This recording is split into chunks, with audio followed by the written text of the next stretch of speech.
Hello, everyone. Today is February 19th, 2021. We are here, Lightworkers, unrehearsed.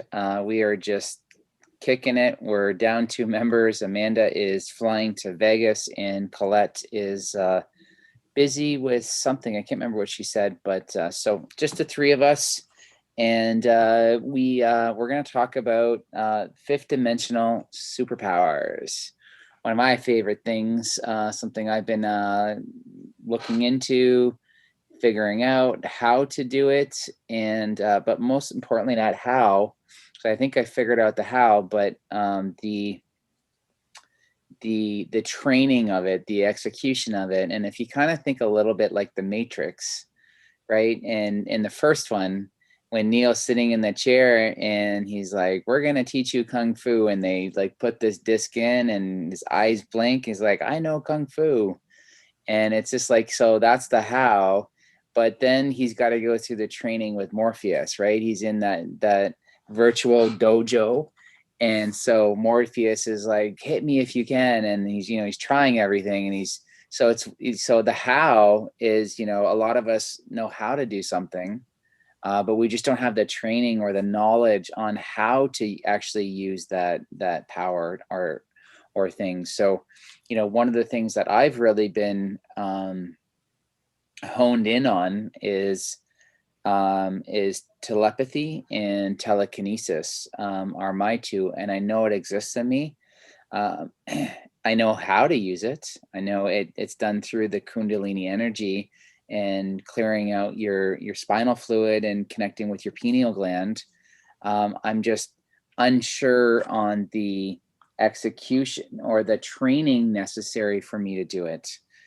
So that's the part that I really need some help and I need some guidance on. And so I'm trying to figure it all out on how to do it. But knowing that when the time is right, the time will be right, and I'll be in that training arena with someone. The other main superpower that I know of, well, actually, let me go around the room and I'll say some other ones that I know. Pamela, do you got any superpowers that you know of?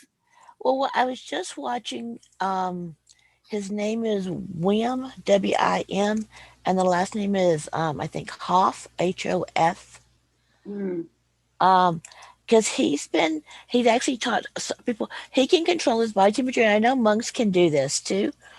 But he talks about how once you learn certain techniques and stuff, that you are totally immune from any type of illness or sickness. Mhm. And so listening to that, because I mean, we know about telekinesis and stuff because people we see that happen, Mhm. but there's other things that we don't think about the ability of doing, and I know I think Rebecca too, the thought of like um astral projection. That's another one that, and I know I've been able to astral project when I sleep. I've not been able to consciously do it when I'm awake, and I don't. I'm gonna challenge you a little bit on that one. Okay. Have you ever been daydreaming or zoned out? Well, yeah, I did that a lot. Then that's you astral projecting yourself, but you're just not recording where your spiritual self went. So when you find yourself zoned out like that, that means you've astral projected. Now all you have to do is say, "Can I record this?" That's And cool because remember, Alan, my heart will ask me, "Where are you? Where are you at?"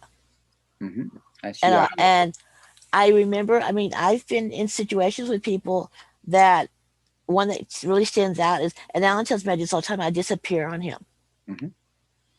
and I've even been in the car with somebody and disappeared on them, Hmm. and they're like, "Where is Pamela?" And it's like, "I'm right here." And when I speak, then they see me. But until that point, Hmm. I've disappeared on them, and I just thought it's because I was just being really quiet. No, you're astral projecting. That's what it means. It's just because Cool. there's some things that are there that we just don't understand what it means. Hmm. Uh, but when you daydream or you space out, um, if you are conscious enough now that you're aware of it, just ask yourself, "Can I record this?" So that you can remember what you were doing when you astral projected. Oh, Rebecca, how about you? What about Oh, I believe in all the superpowers, and I believe that I've had a touch of all of them because I've been psychic my whole life. And yes, I have astrally projected. One time, I even think I know that I felt like I went to Venus, the planet. It was green and misty. And I've left my body consciously, like mm, very awake, outside my body and knowing that my body was not where my energy body was. I've had that experience and found that to be a little unnerving because I was afraid I wouldn't get back in, but I did. And but I believe we have superpowers that are so powerful in our DNA, and they just need to be activated. And we're moving into a time now where more and more people are getting activated. I believe we can control the weather with our thoughts because our outer world is a reflection of our inner world, be it the collective consciousness or our individual experience. And even if you're in the midst of a hurricane, you can be protected, even though terrible things are happening all around you. I totally believe that. Mhm. And you can heal yourself, you can heal others, you can remotely influence people. One of my favorite teachers, Anthony Norvell, who I studied with in New York for a couple of months, he used to give wonderful talks at the Warwick Hotel. And he wrote about 70 books, or he wrote a lot of books on how to do amazing things. And he talks about the magnetic energy that flows through us and how if we activate it properly, we can manifest our heart's desire. We can do incredible things because it's there, but it's dormant until we consciously activate it. Mhm. So I think it's important to always find ways to awaken to our superpowers. But some people are just not interested. Mhm. You know, that's the thing. You've got to want to be curious about it. Some people are afraid of it. Mhm.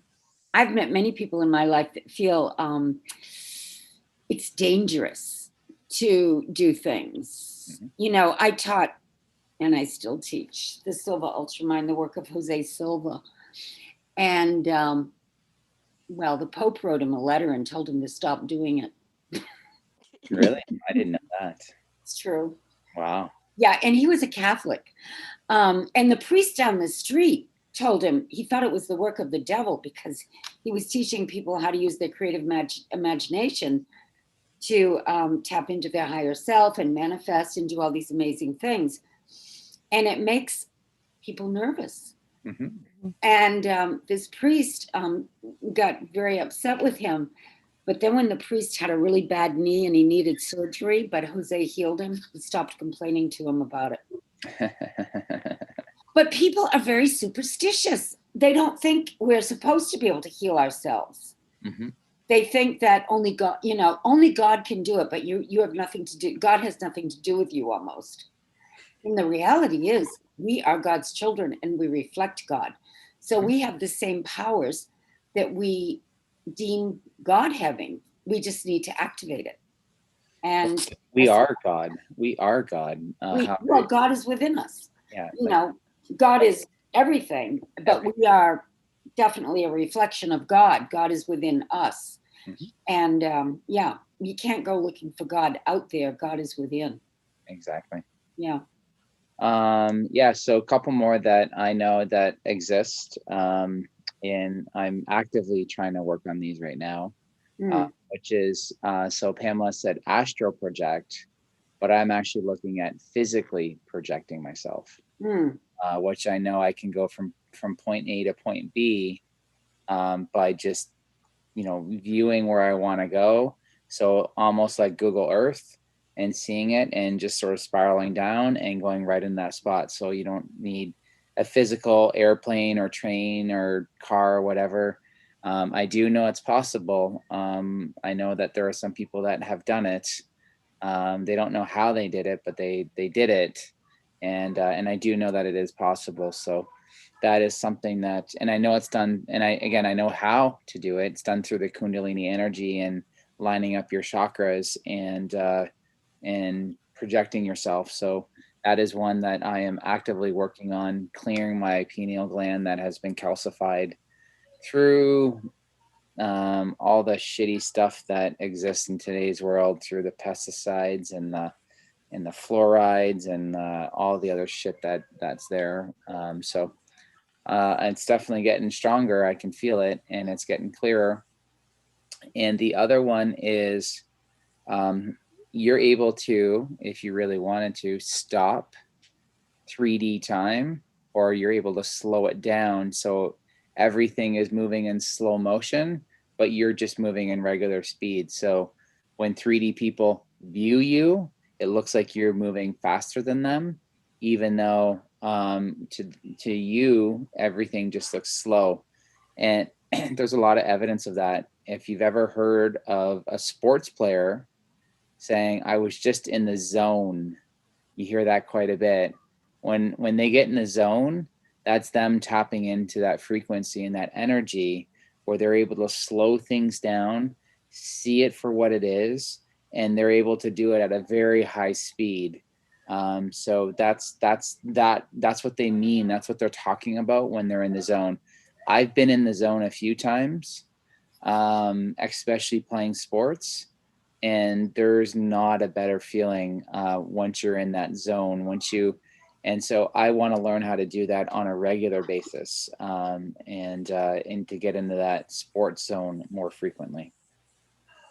Yeah, and that's why a lot of people like to do extreme sports like skydiving and, sky surfing and all this crazy stuff, because they get that feeling that you can only get when you're in the zone. One time when I totaled my car without a seatbelt on and smashed the windshield with my head and broke the steering wheel and everything went slow motion.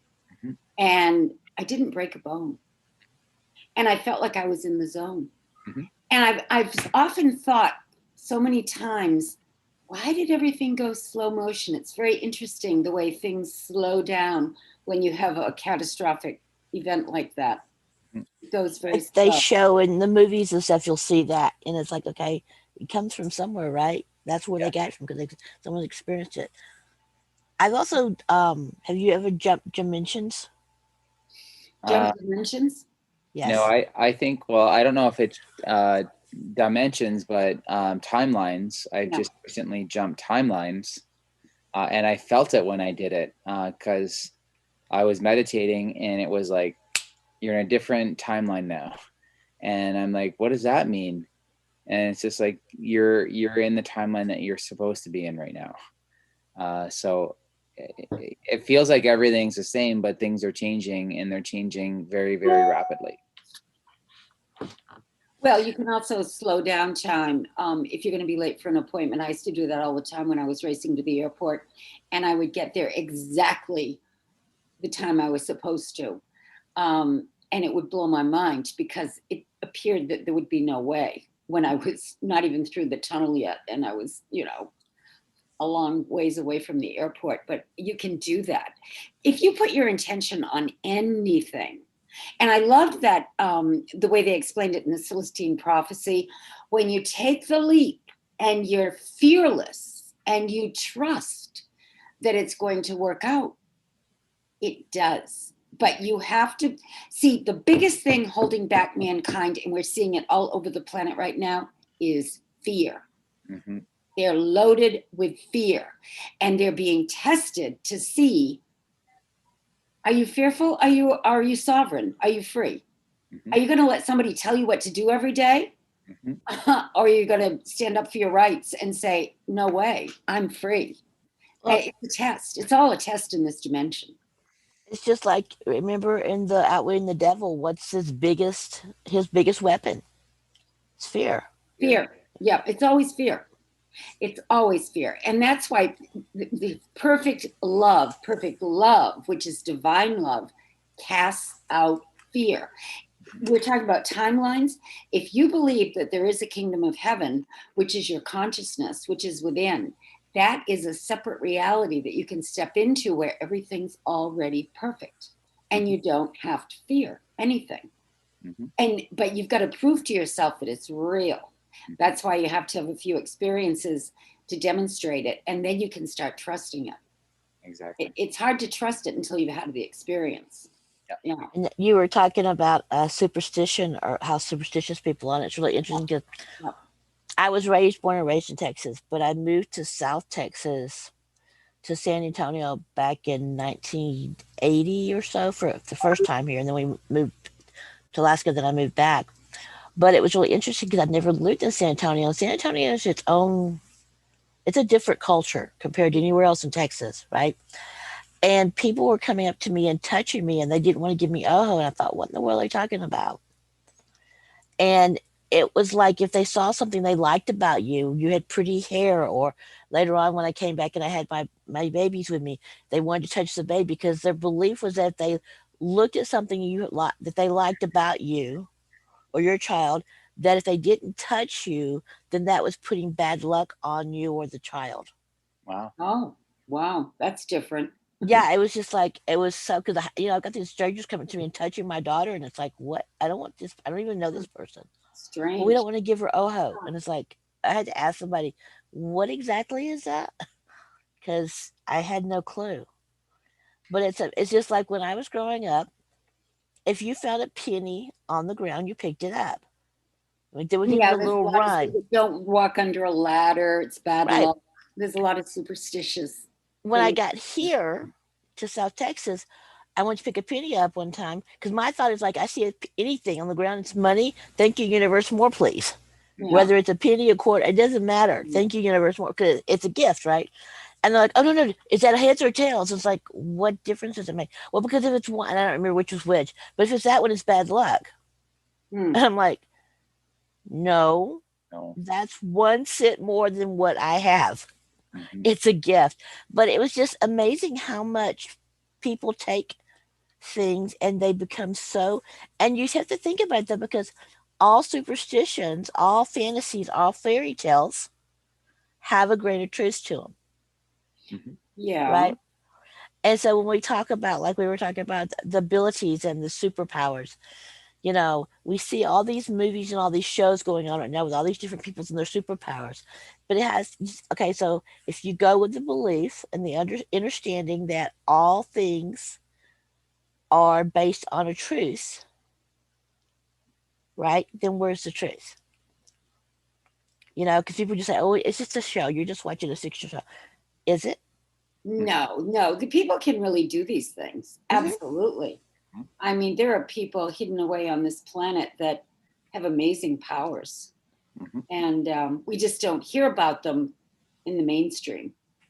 But I believe there are people that can probably live to be 200 years old in certain parts of the world, because, Or 4 or 5,000 years old. well, yeah, that too. I mean, anything's possible. Mhm. Anything. Adam, weren't you the one who said there was a monk or somebody who had lived like for so many years and didn't eat at all and drank very little water?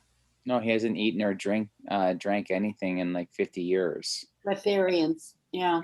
And so they put a camera crew on him for I think it was 2 or 3 months, and he didn't eat anything or drink anything. They Well, you thought, know what is so amazing? This wisdom has been on the planet for thousands and thousands of years. How to heal yourself, how to overcome anything.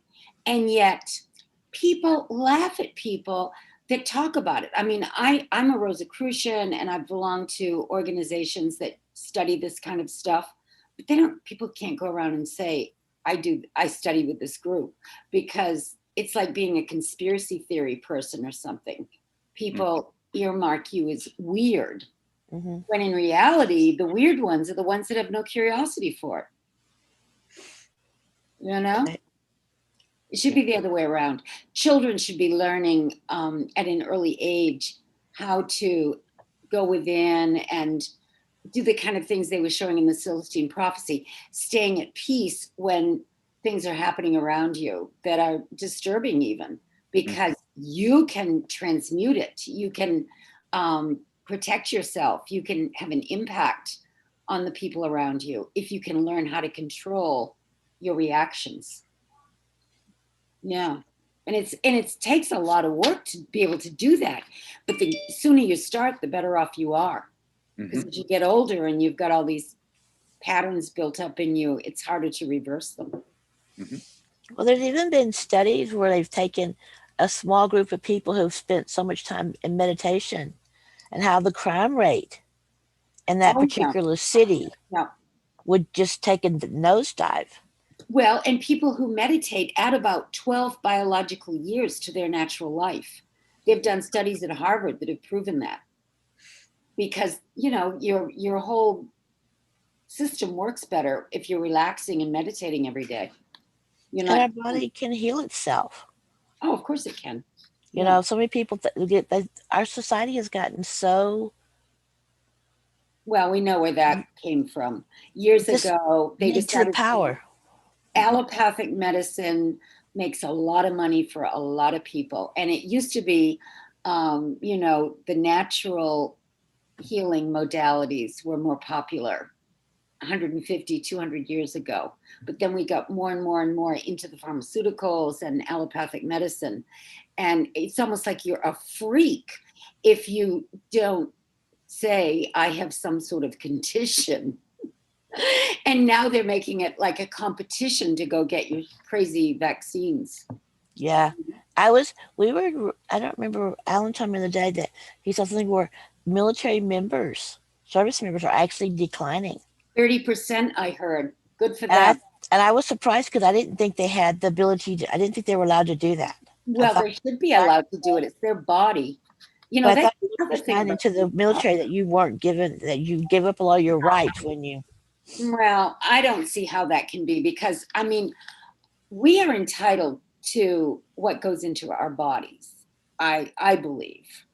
I don't think anybody has the right to say, I mean, I recently had to go to the hospital because I broke my hip. And I'll tell you something, it was very clear to me that they gave me all these things to read about, you know, what they could and couldn't do to me. And it was up to me whether or not I wanted to take this or do that or do this. And I was kind of surprised because the last time I went to the hospital, which was years ago, the doctor said to me, you're in the hospital now. I can do what I want to do if I think I have to do it. Which was, he was thinking about giving me some blood. And I didn't want a transfusion. I didn't have to have one. But yeah, but I see my belief is it's my body. I own it. Nobody owns it. The state doesn't own it. No. The government doesn't own it. They may try to claim it, but if you understand natural law, they know that they don't have zero rights onto your body. Well, it messes up your superpowers. If you think you have to give over some of your power, like your body, and stick your arm out to get something injected, that is not cool. If you think you have to do that.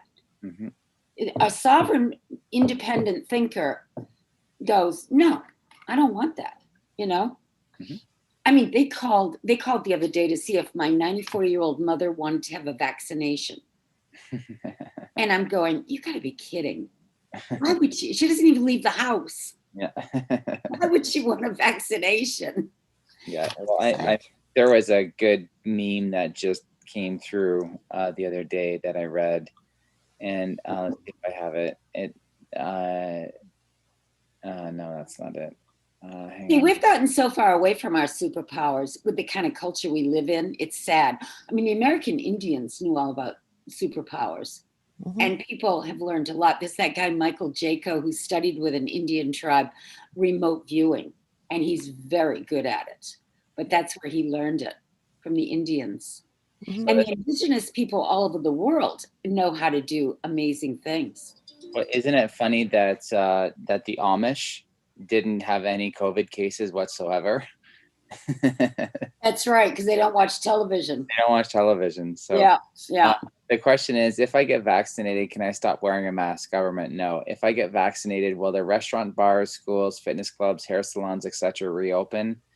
And will people be able to get back into their line of work like normal? Government, no.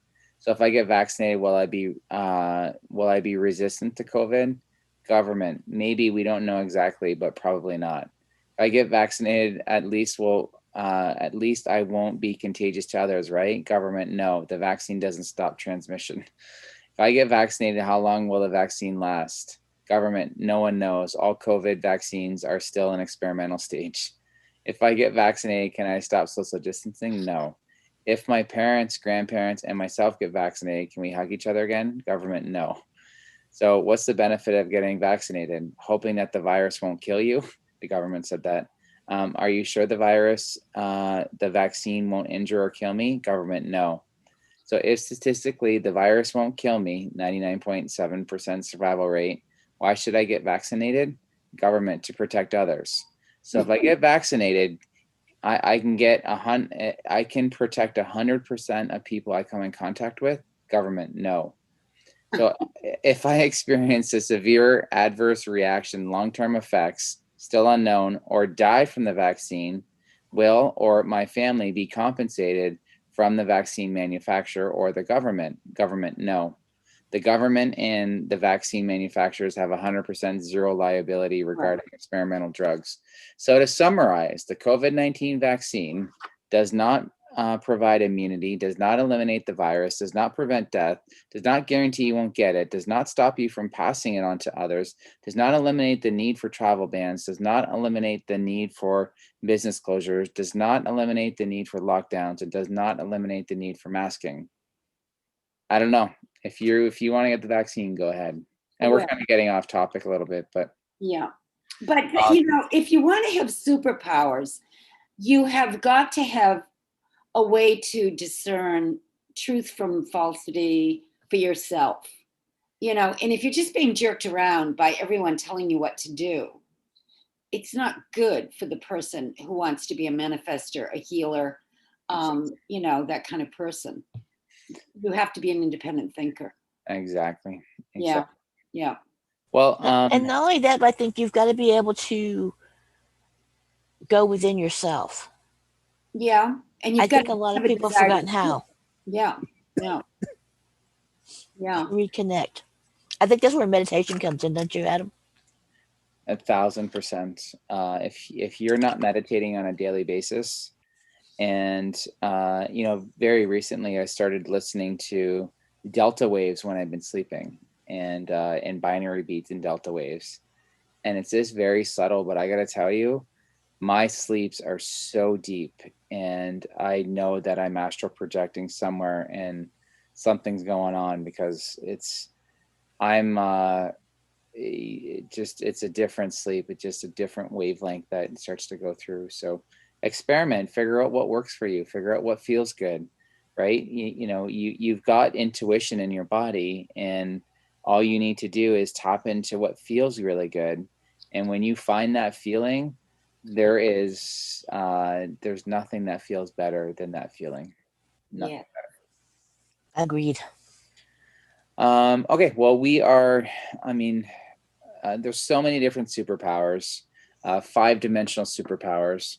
And so if you're interested in claiming your 5th-dimensional superpowers, it's very simple. Just learn to meditate, learn to quiet your mind, and learn to go within, and things will start to happen.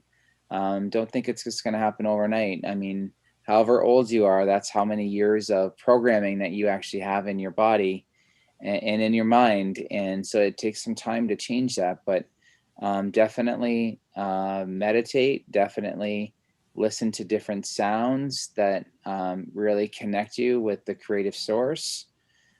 And you'll start to develop those. They'll start to, they're not even develop, they're already there. You just need to uncover them and expose them, activate them. Yeah, that's the right word.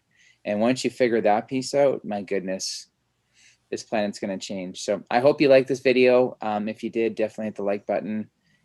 Subscribe to our channel if you liked it. Share this video with someone else if it resonated. And hopefully you figure it out if you want to figure it out. And if you don't, then that's totally cool too. Okay. Bye, everyone. Bye.